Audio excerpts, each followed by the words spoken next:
In a world driven by convenience and modern comforts, few things seem more innocent or more refreshing than a glass of ice-cold water.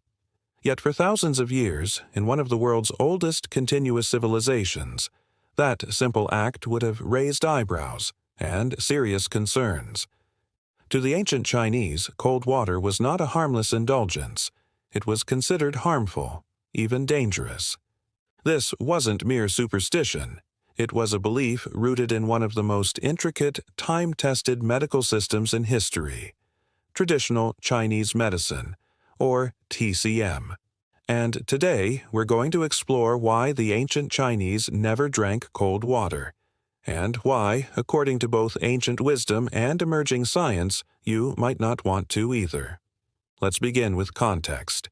To understand the ancient Chinese aversion to cold water, we need to look at how they viewed health itself. In the Western tradition, the body is often seen as a machine, something that can be diagnosed, repaired, or upgraded through intervention.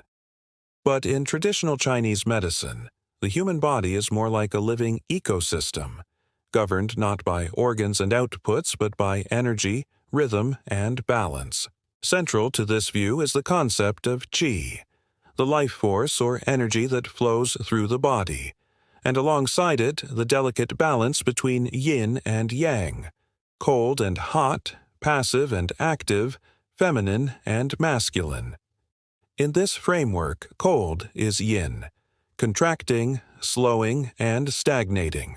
Too much cold, particularly introduced directly into the body, was seen to disrupt the body's digestive energy, referred to as spleen yang. Not the spleen as defined in modern anatomy, but a broader concept involving digestion, warmth, and the transformation of food into usable energy. Cold water, in this worldview, didn't just quench thirst. It weakened digestion, drained energy, and encouraged illness. This belief had practical consequences. In ancient China, meals were always accompanied by warm liquids, soups, broths, and teas, designed to support digestion and maintain internal harmony. Even drinking water was rarely taken cold. It was boiled, often infused with herbs, and consumed warm, regardless of the weather. During the Ming and Qing dynasties, vendors sold boiled water on the streets, a daily staple as essential as rice or tea. And this wasn't just about taste. Warm water was prescribed by doctors, included in household remedies, and woven into daily life. Children were raised on it. Pregnant women were cautioned against cold drinks. Even after physical labor, warm water, not cold, was the default recovery beverage. Ice, when it was used, was seen as a storage method, not a drink ingredient. Its role was functional, not medicinal.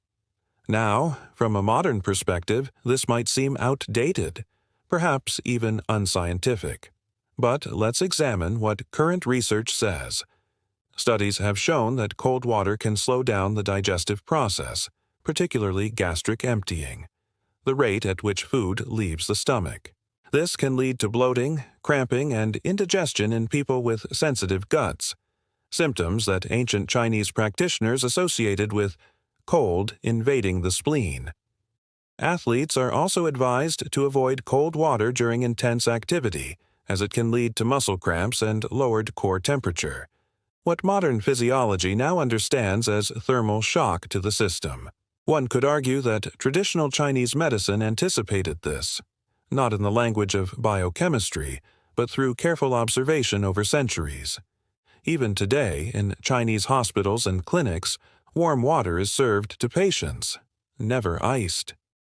This practice persists, not just out of tradition, but because it aligns with a broader view of health as something to nurture gradually, not react to suddenly. And then there's the question of longevity. China is home to some of the oldest living populations in the world, particularly in regions like Guangxi, where warm meals and hot teas are part of daily life.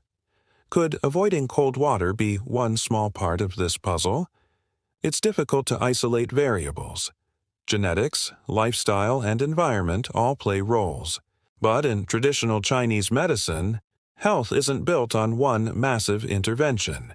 It's cultivated through small, consistent actions, sustained over time, much like compound interest in the world of finance.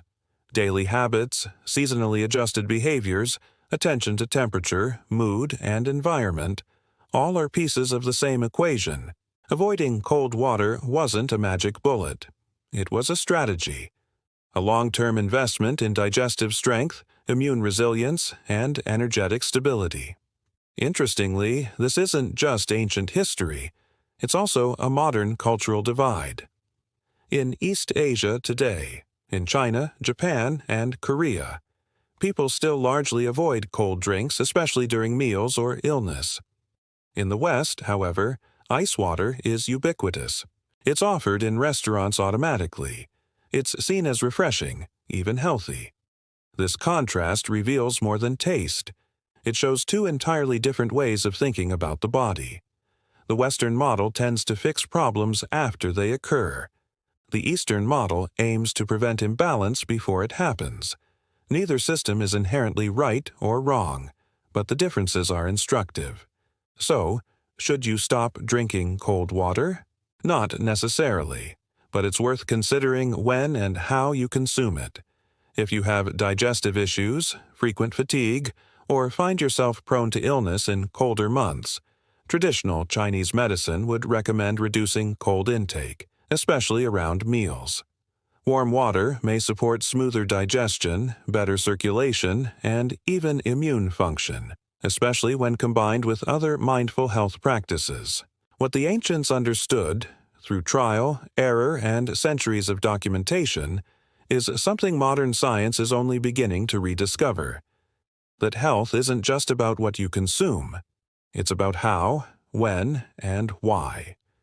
In the world of finance, small, consistent investments lead to compounding wealth over time. In the world of health, small, consistent habits, like sipping warm water instead of ice, may yield their own form of quiet, long-term return. Not dramatic, not immediate, but powerful in the aggregate. And in that light, perhaps the ancient Chinese weren't resisting modernity. They were simply playing a longer game.